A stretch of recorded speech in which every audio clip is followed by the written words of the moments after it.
Assalamu alaikum wa rahmatullahi wa barakatuh. First of all, it's been that's a weak response. Assalamu alaikum wa rahmatullahi wa barakatuh.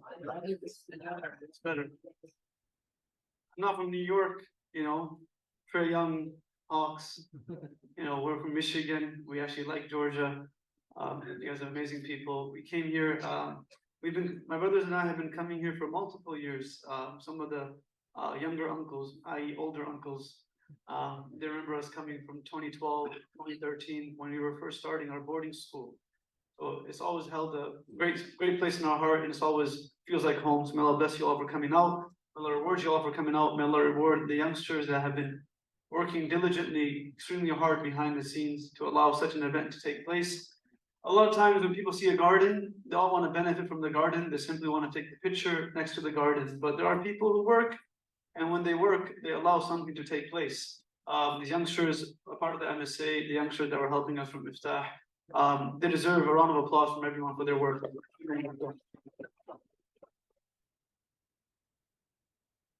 بسم الله الرحمن الرحيم الحمد لله رب العالمين والعاقبة للمتقين والصلاة والسلام على أشرف الأنبياء والمرسلين سيدنا محمد النبي العالمين الذي اسمه مكتوب في الإنجيل والتوراة أما بعد فقد قال الله تعالى في كتابه العزيز بعد أعوذ بالله من الشيطان الرجيم بسم الله الرحمن الرحيم ومن أراد الآخرة وسعى لها سعيها وهو مؤمن فأولئك كان سعيهم مشكورا وقال تعالى في مقام آخر من عمل صالحا من ذكر أو أنثى وهو مؤمن فلنحيينه حياة طيبة ولنجزينهم أجرهم بأحسن ما كانوا يعملون وقال النبي صلى الله عليه وسلم يا أبا سفيان جئتكم بكرامة الدنيا وخير الآخرة أسلم تسلم أو كما قال النبي صلى الله عليه وسلم.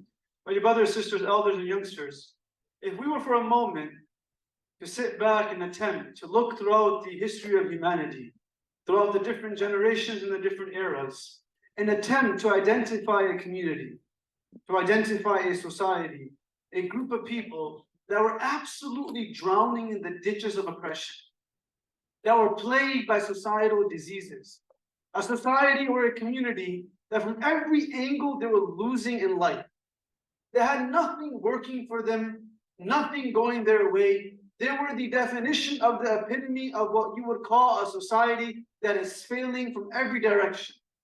If we were to aim to identify a community that was drowning in such types of societal diseases, plagued by oppressions and darknesses, it would be difficult and we would be hard-pressed to find a community that would fit this description more so than the community that was present before the coming of our Habib sallallahu alayhi wa sallam.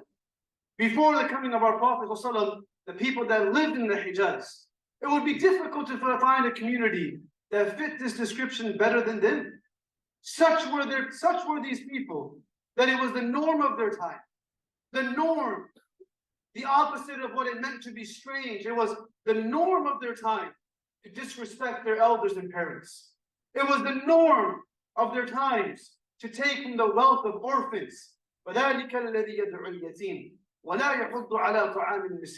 was the norm of their time to disregard and dismiss the presence of those that they saw to be less in society because of the color of their skin or the background that they came from. It was the norm of their time, which is the opposite of being strange. It was the norm of their time to take the daughters that they were blessed by Allah with and to bury them alive. It was the norm of their time. Whenever we allow the definition of what is normal to be given to society, then we live in a society where nothing is normal anymore. Because everyone is attempting to create their own definition of what is normal. This was a society where all of these things were normal. Such were these people, that when the Persians and the Romans that conquered the corners of this world, when they were told, why don't you march upon the Hijaz and walk towards these people and conquer them? They're laying there to be conquered. They would say, these people are not worth conquering. They're simply not worth the headache.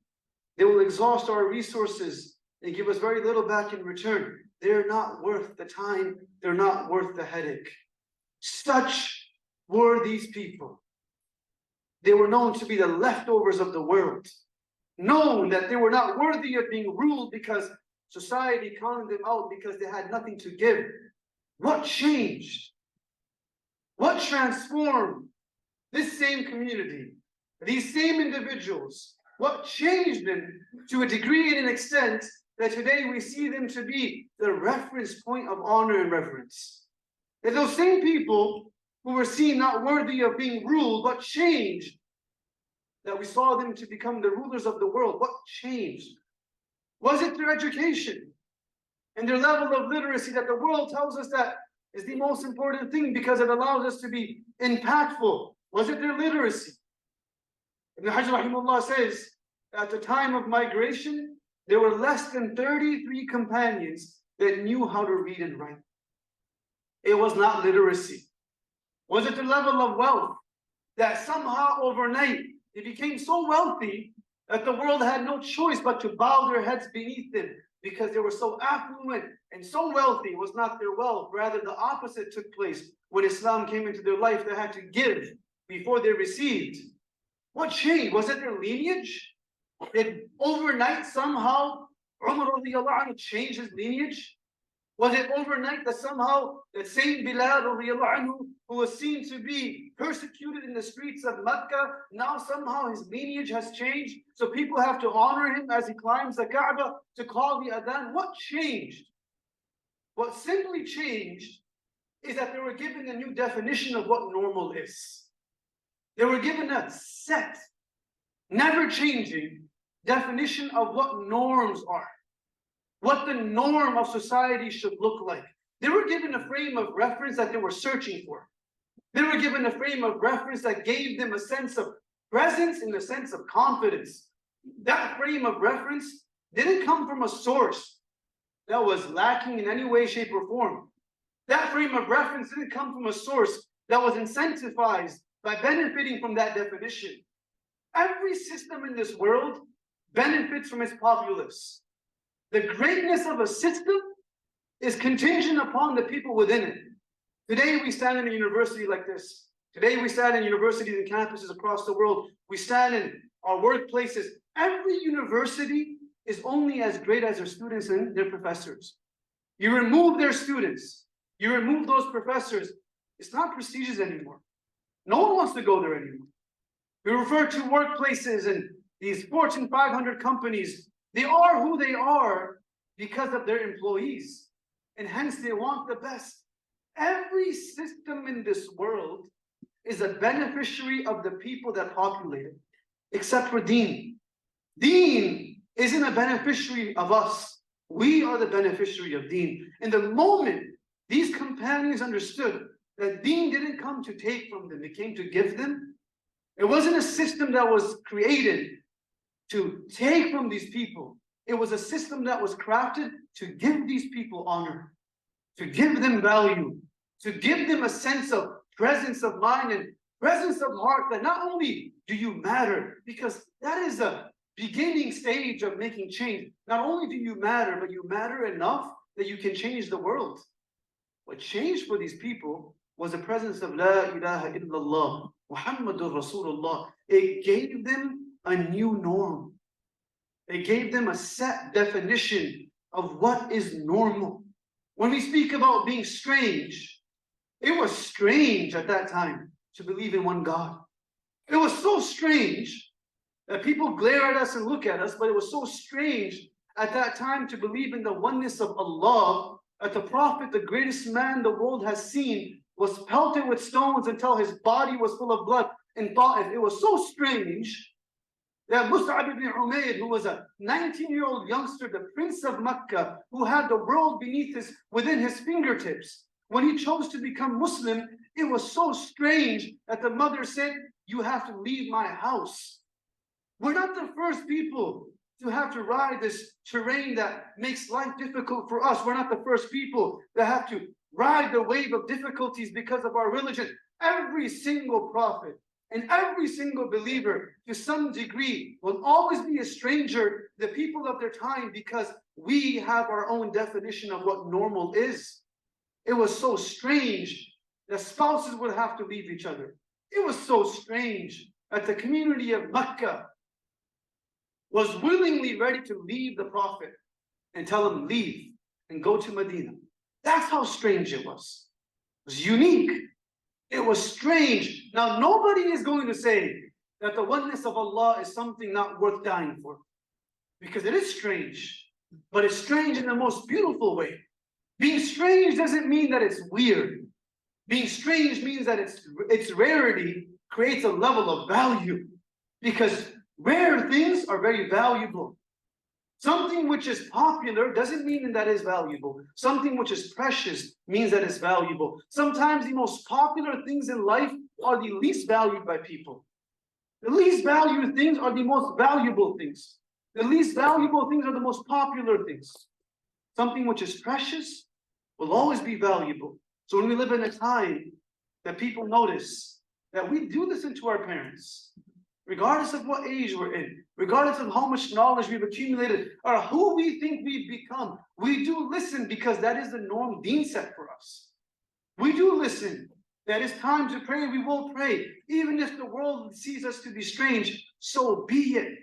But dear friends, we live in a time and an age that the word strange doesn't really have an effect. Like, it has no effect, because it's so subjective. Why is it so subjective? Because the word norm has no definition. Every community and every new concept and every new ism and every new ideology is making a claim that they are the norm. That this is the new norm. This is the new norm. And the reality is, every single person is a stranger to someone else's definition of what the norm is. There are no two people who have the same definition of what normal is.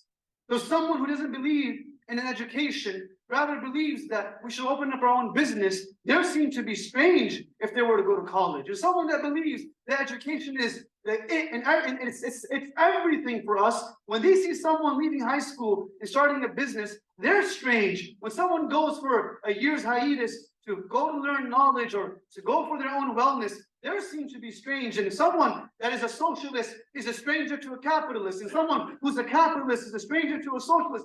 Everyone is a stranger to someone else's definition of what normal is. So when we say we want to be normal, to whose definition? Because that attempt to be normal will never come to an end, because there's no such thing as being normal in America. So everyone's definition is different.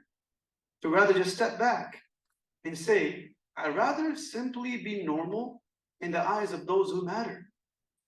I'd rather be normal and known in the eyes of Allah. So what if it's strange to people that I pray salat in the corner of a room? Once upon a time, there were people who came to this country like our parents and your parents, and nobody used to pray in the masjid. They used to pray in basements. And they said, you know what? We will be strange and start a masjid in our community. Once upon a time, there were no sisters wearing hijab on campuses. But now there's so many sisters wearing hijab. Once upon a time, when we grew up in Michigan, we're young like most of you over here, when our parents came from Pakistan, being physicians, it was not normal to become hafiz. It was not normal to study knowledge. It wasn't normal to dress in a certain way, to believe in your beliefs without any form of hesitancy, because you feel confident. Because the person next to you feels confident for something which has no foundation. So why should we not feel confident for what Allah has given us? When Umar radiallahu anhu walked into Bayt al-Maqdis, and Sophronius and the generals of the Christian army had told Abu Ubaidah ibn Jarrah that we will give you the keys of Bayt al-Maqdis. Today we're making dua, pleading to Allah, and ready to give our heart for the land of Quds. This man is walking, and they're telling him, we will hand over the keys of Aqsa to you. Why? Is it because you're dominant in number? Is it because you're extremely literate? Is it because perhaps you've earned a lot of wealth? No, we will give these keys to you because we've seen that your definition of what normal has actually worked. It's worked.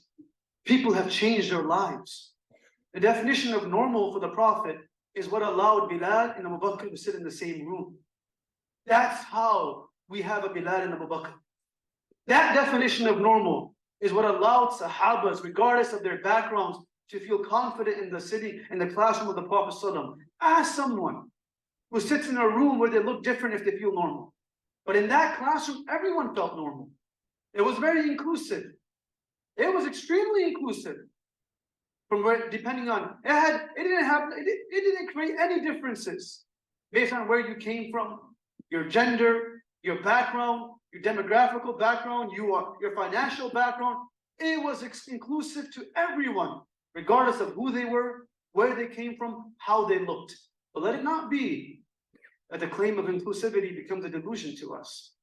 Inclusivity was based on where they came from, how they looked, and who they were. It was the most inclusive community based on these definitions.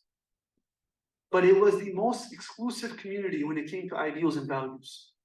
There was no community more exclusive than the community of Deen when it came to ideals and values. But it was the most inclusive when it came to everything else. And we are the most exclusive when it comes to where someone lives, where they come from, the color of their skin, the background that they have, the wealth that they possess. We are exclusive. You're not invited to my walima because you don't live in these areas. You're not invited to my gatherings. And we say we're inclusive. We've used inclusivity when it comes to ideals and values. You're welcome regardless of what you believe in, but you are not welcome based on what you possess. We've flipped the script. These inclusivity was based on where you came from and where we came from and what we had and what the color of skin that we possessed. But it wasn't based on what the values and ideals were. This is why when Abu Jahl came to Prophet and said, Ya Muhammad, we are ready. We are ready to put our arms down. We're ready to seize this back and forth that has gone on way too long, where our children have left their homes and parents are crying, and we're done with this. We will accept your religion. We're ready to accept this deen of yours under one condition. Under one condition. Imagine the excitement of the Prophet, where the leaders of Makkah have come, fallen on their knees in front of the Prophet of Allah, and they're ready to accept the deen of Allah subhanahu wa ta'ala. The greatest moment of happiness, the Prophet lived his whole life aiming to give people deen. His whole life was an attempt to let people see how beautiful the norm of Islam was, how beautiful the norm of his sunnah was. How is it not beautiful to have the sunnah of the Prophet in our life? Look into a home which is void of the Prophet's sunnah. How much beauty is really in there? And look at a home where the Prophet's sunnah is prominent. And the beauty of that home will always outshine the beauty of the home that has no sunnah. The Prophet of Allah entered into Madinatul Munawwarah. Blessings, light, sakina, tranquility has nothing to do with spaces. It has to do with that which populates those spaces. The Prophet ﷺ entered into the city that we know as Medina. But before his coming to Medina, does anyone know what the city's name was? It was Yathrib. Yathrib. Anyone know what Yathrib means? Right? Whoever said that? They told me people in Atlanta were intelligent. Someone said it though. Someone said it. Yathrib meant sickness. Yathrib means flu. Yathrib means sickness. That the name of the city literally meant that people would fall sick.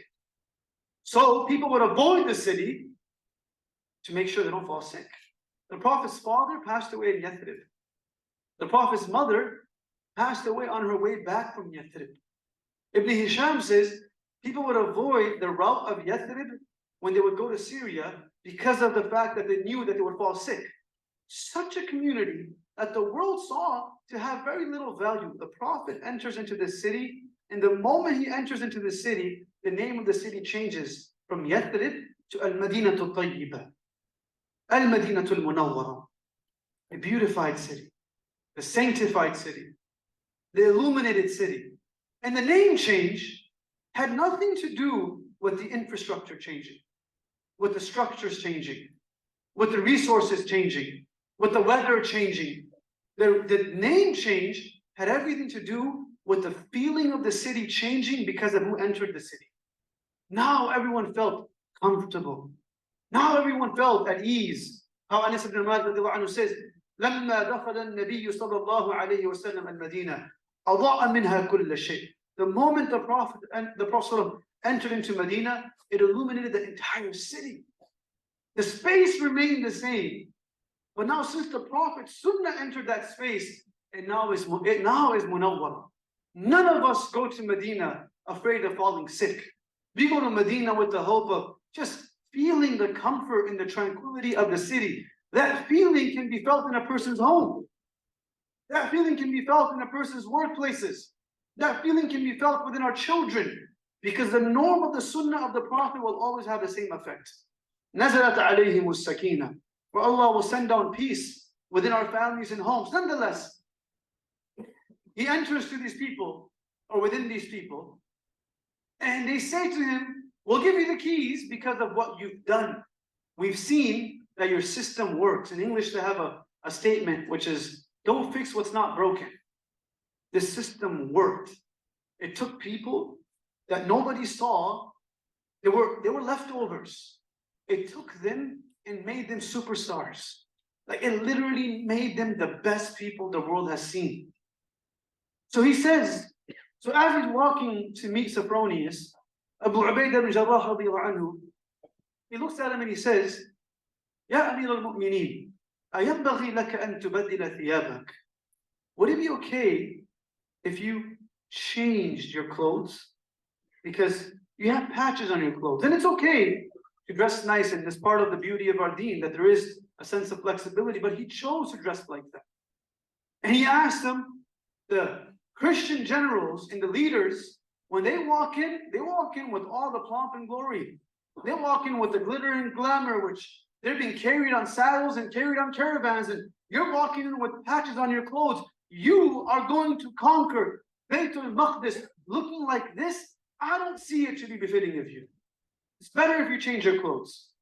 And Umar radiallahu anhu gave us a lesson for life, for all of us. That when someone looks at us and says, maybe it's better to change the way you pronounce your name. Maybe it's better. Just change it. You'll fit in better. Maybe it's better to change the way you walk and you talk and you carry yourself and you interact with people. Maybe it's better that you don't pray in the corner of a room. Just don't pray at all. Maybe it's better that you don't dress a certain way. Maybe it's better if you don't tell people you're Muslim. Maybe it's better if you simply stay quiet and assimilate into a society that has no norm. Maybe it's better. And the response was, Kunna adalla nas. We were the lowest of people. We were the lowest of people. وَإِنَّ اللَّهَ عَزَّنَا بِالْإِسْلَامِ. Allah gave us honor because of Islam. You ask any of us, where would we be without our religion? Where would we be without deen? Which alley, which ditch would our car be found in? Where would we be found as youngsters on a Friday night if we did not have deen in our life? فَإِنَّ اللَّهَ عَزَّنَا بِالْإِسْلَامِ. Sometimes we're forced to change so much and assimilate to such an extent that one day we wake up and look in the mirror and we look at ourselves and say, well, who are you now? Who are you? I don't recognize anything of you. وَلَا تَكُونُوا كَالَّذِينَ نَسُوا اللَّهَ فَأَنْسَاهُمْ أَنفُسَهُم. Allah says, do not forget who you are. Do not forget your worth, your value, your presence. Do not forget what you bring to the world because you have deen in your life.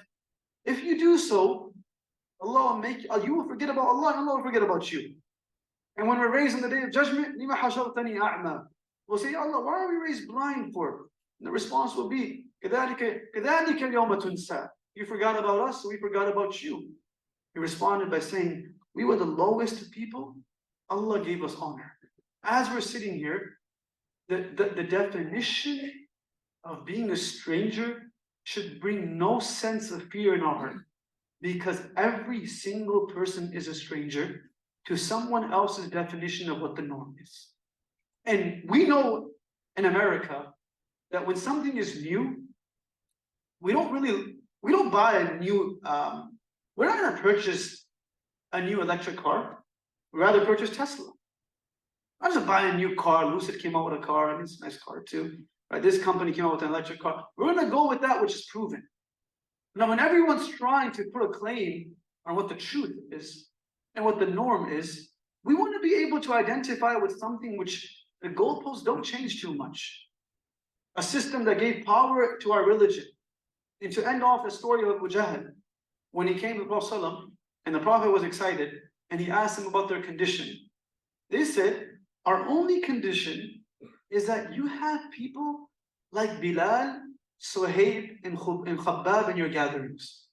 These people, they used to be our slaves, and now you've given them such honor. We don't feel comfortable that if we become Muslim, we'll have to sit side by side with them. It defeats our honor. It dismisses our presence. So we're okay to become Muslim, but we want reserved seating in the front. That we will sit in the front, Bilal and Suhaib will sit in the back. That's all we want from you. And if you're not okay doing that, we'll give you an alternative, which is they come one day and we come another day. So we're never found to be together. It's like someone saying, I don't want to be seen next to a person who prays salat.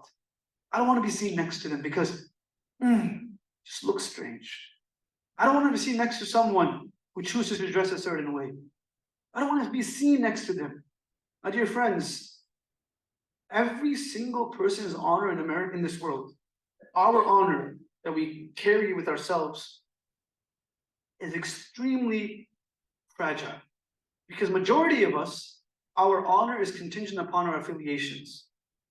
We remove the affiliation, we are no longer honorable and respected. Our titles give us honor. Our affiliations give us honor. As someone who works for Apple, what allows them to wake up in the morning and walk with honor? It's their affiliation.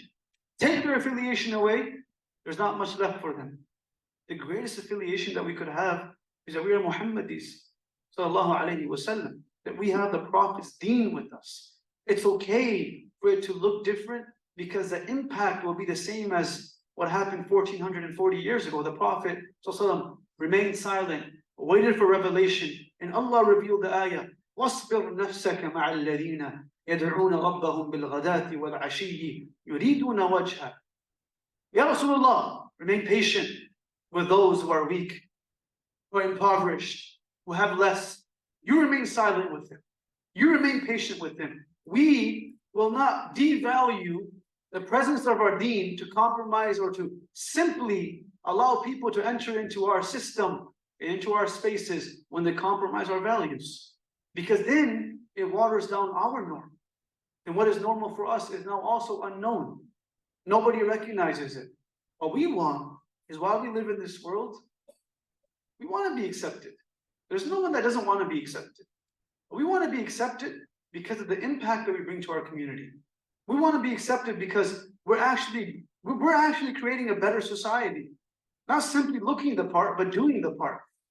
And number two, we want to be able to be known on the day that it matters. It's like someone who the entire year is a senior, and on the day of the graduation, they didn't graduate. That's the one day that it matters to be known. And on that day, you're not known. No one's calling your name. Nobody is recognizing you because you didn't pass. There will be a day where being known actually makes a difference. It does make a difference. And it will be the day when we leave this world.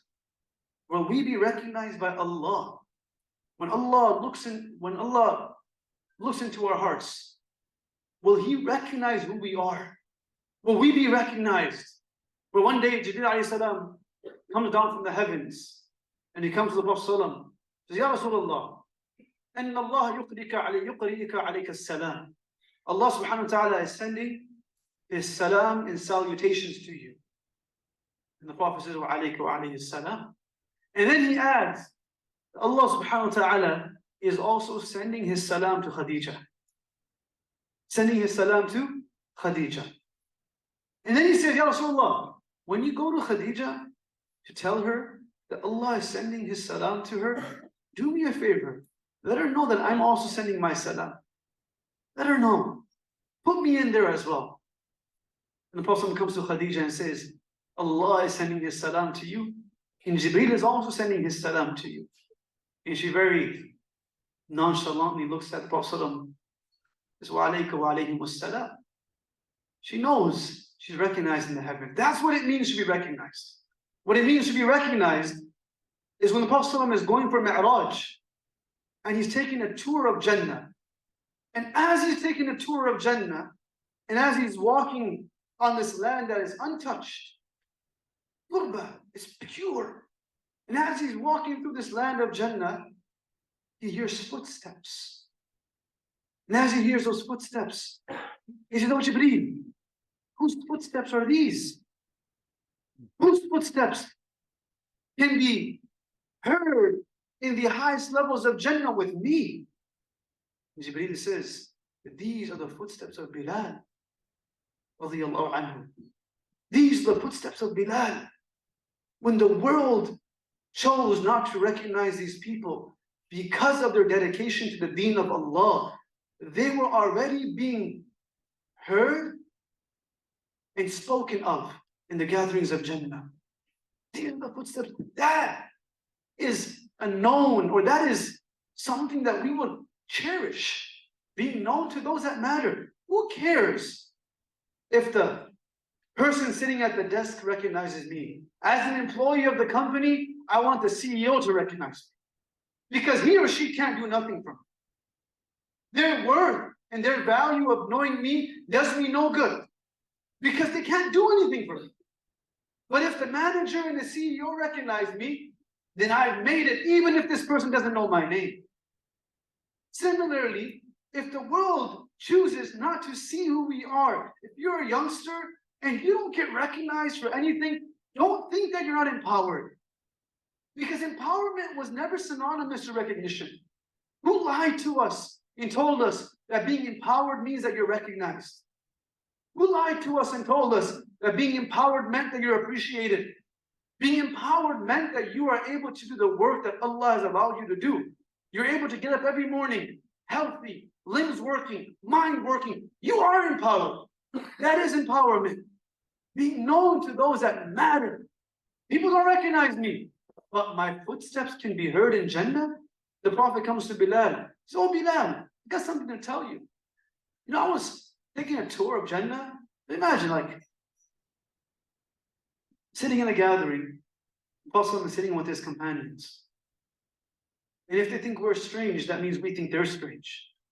They're not strange, because without them, we would not have deen in our life. If we think deen is strange, then Abu Bakr is strange. Now, it was precious. It was unique. Every aspect of his life was unique. He says, "Oh Bilal, I was walking in the gardens of Jannah. Guess what I heard?"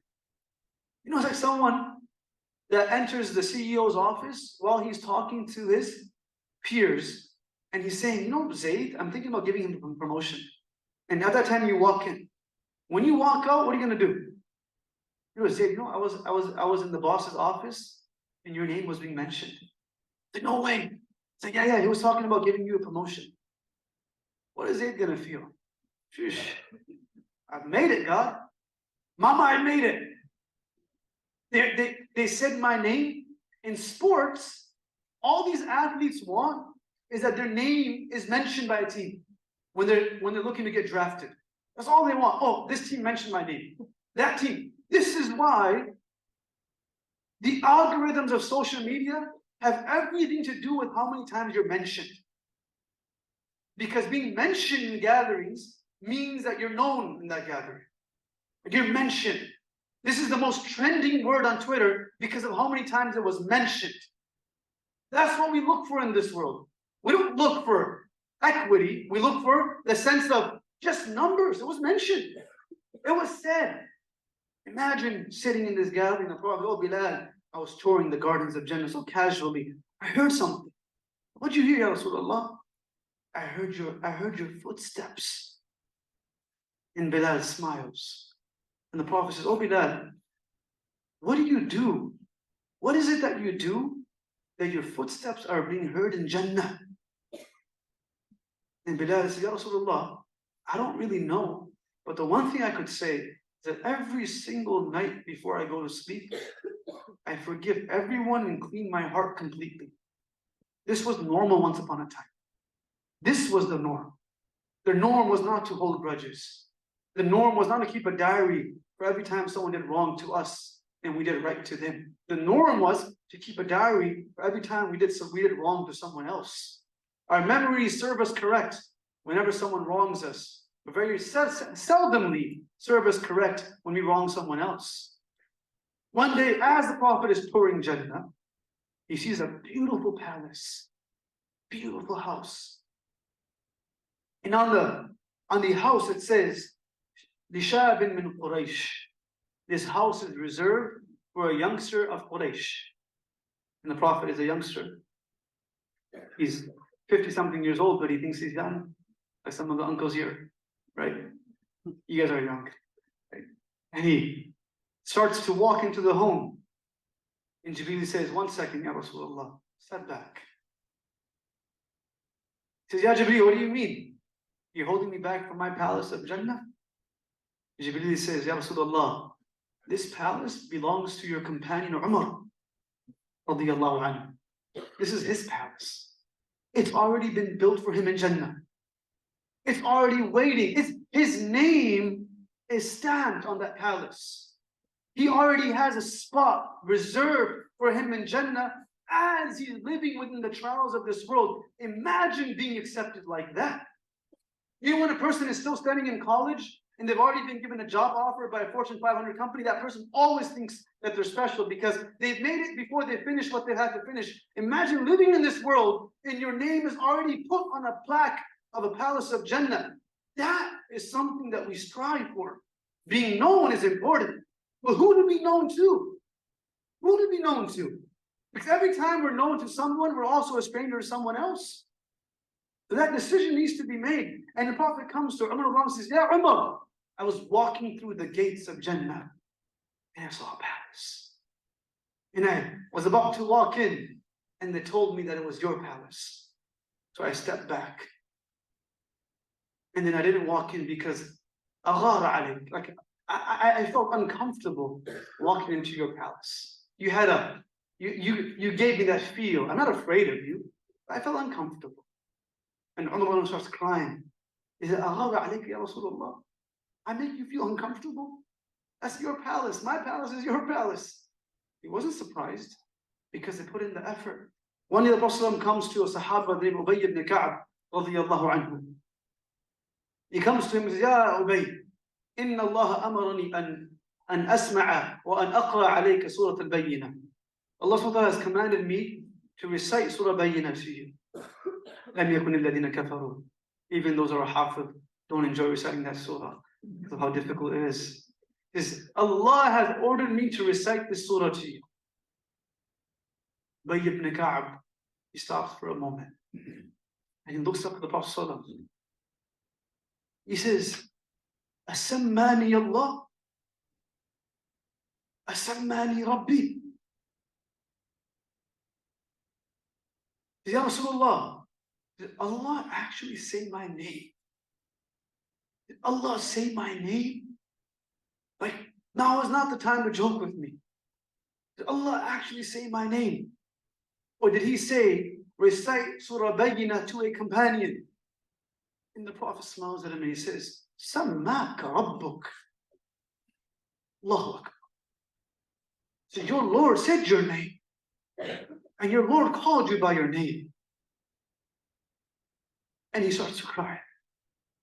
And as he leaves this gathering, he's walking around saying, "Sammani Rabbi." Allah said my name. Talking about mentions, Allah mentioned me. How do we live a life?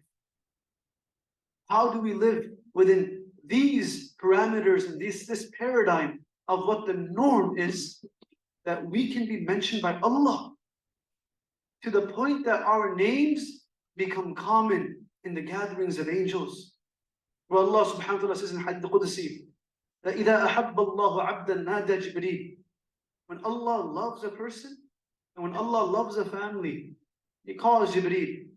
"Ya Jibreel, inni uhibbu fulan ibn fulan fa'ahibbuh."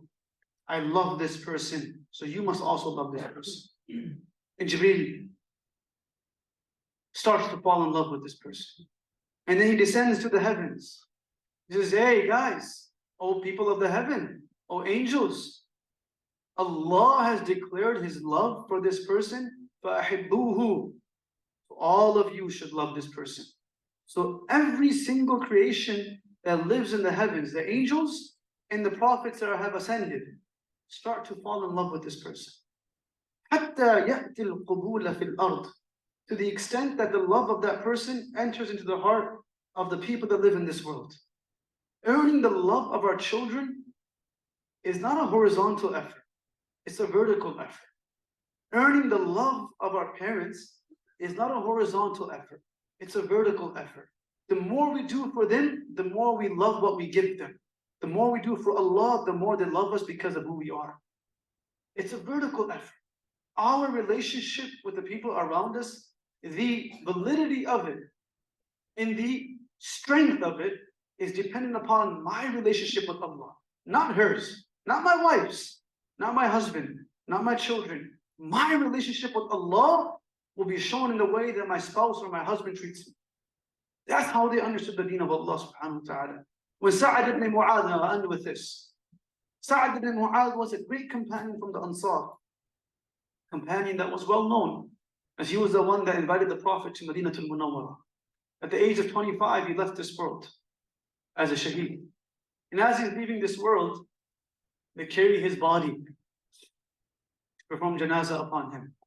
And as they carry his body, some of the hypocrites start saying that the body feels a little light. And they had this superstition that if the body felt light, that wasn't a good thing.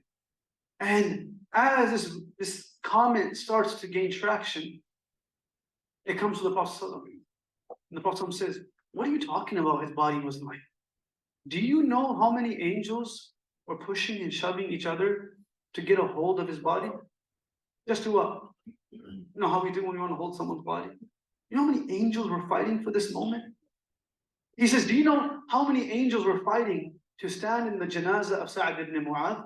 That I could look and see for rows and rows that there was nothing but angels. And one is to try to get a touch of a celebrity by human beings. One is to be touched by angels, and people fighting for that. When we leave this world, that's what we dream of. We dream that angels will come to our janazah. We dream that angels will take us up to Allah with honor, because we're known to them. Well, Allah subhanahu wa ta'ala says, when a believer leaves this world, and I want you to hear this very clearly, when a believer leaves this world, entering into a gathering that you are not known is always a scary thing. Because ignorance is always fear.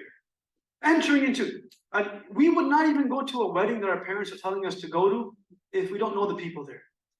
The moment our mother or father says, don't you know Fatima or Zayd is also there? Oh, well, I'll go then. Just because what? There's familiarity. That familiarity grants us a sense of comfort. The only reason that we fear death is because we're thinking that we're entering into a realm in which we are unknown. But imagine if we were told that we're actually known. People are waiting for us. People are searching for us.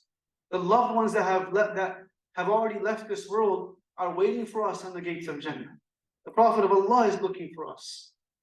The moment a believer leaves this world, the angels descend and they say, لا تخافوا ولا تحزنوا. Don't be afraid and don't be sad. Rather, أبشروا بالجنة. We'll give you the glad tidings of Jannah. And then the angels make such a beautiful claim. نحن أولياؤكم في الحياة الدنيا وفي الآخرة. We were your best friends while you live in this world because you were known to us. And you remain our best friends. And Mufti rahimahullah says, when this soul ascends the heavens, every level of the akhirah that it ascends, the angels ask, what is this beautiful smell that we are smelling? And the angels that take us up will say that this is the soul of Fatima. This is the soul of Abdullah, Ibn so and so.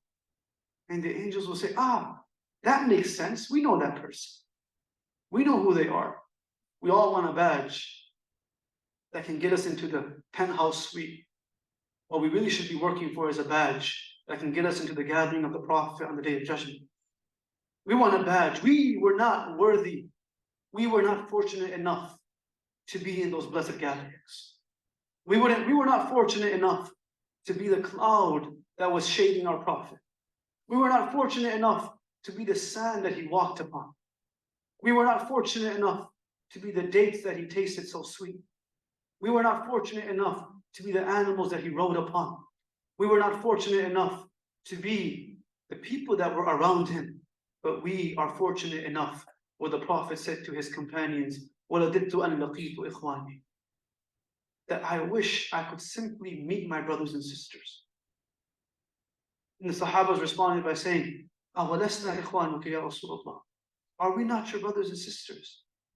And the Prophet said, no, أَنْتُمْ أَصْحَابِي, you're my companions, my brothers and sisters are those that came after me and they believed in me, but they never really saw me. We were not fortunate enough to be in the battle of Badr, in the campaign of Uhud. We were not fortunate enough to see the victory of Fath Makkah. But if we live a life that is the norm of what our deen sees to be the norm, when we leave this world, we will be fortunate enough to drink from the water of Hawd al-Kawthar. That is a dream. That is a dream that is worth living for. That is a dream worth dying for. That we will be with the Prophet. One day a man came to Qaqa al-Awsi rahimahullah, was a great companion, a great scholar.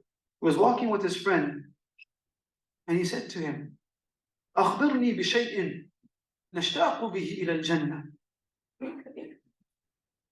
Tell me something that will make my heart simply jump out to earn Jannah. Which is shawq dalade. I just want Jannah because of what you tell me. And his friend looked at him and he said 3 words. He said 3 words. Fiha Rasulullah. In Jannah is the Prophet of Allah. Let's stop trying to create new norms. Let's simply implement the norms that worked.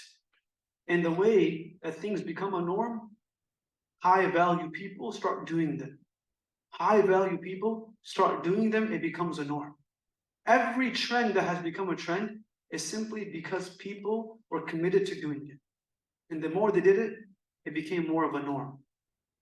3 years ago yesterday, October 5th, 3 years ago yesterday, which is October 5th of 2020, was a day that my 22-year-old younger brother, was only 3 years younger than me, left this world. 22, we were 5 brothers. We all went to study abroad and different boarding schools, 10, 12 years of our life. My parents are physicians. They chose to commit their children for deen because we have to create new norms, oh mothers and fathers. We don't simply follow the tide that is running. We allow the tide to run, but we dictate what we do with our children's lives. Nobody else dictates that. Nobody else has a right to tell us what is honorable. We know what's honorable for our children. We went, and one by one we came back, me being the 4th, him being the 5th. And for as far as my memory serves me, we were never together at home beyond the age of 9 or 10, because we're always just moving. And he comes back as the last brother. And for 3 months, Allah allows us to enjoy what I would call paradise on earth. Because those that have siblings here, one of the greatest blessings of life that are ignored are siblings. Because they're always there. People don't ignore parents as much. People don't ignore spouses as much. We ignore siblings. Imam Razi says that one of the greatest challenges that came to Yusuf alayhi salam was a separation from his brother Binyamin. Because they were brothers.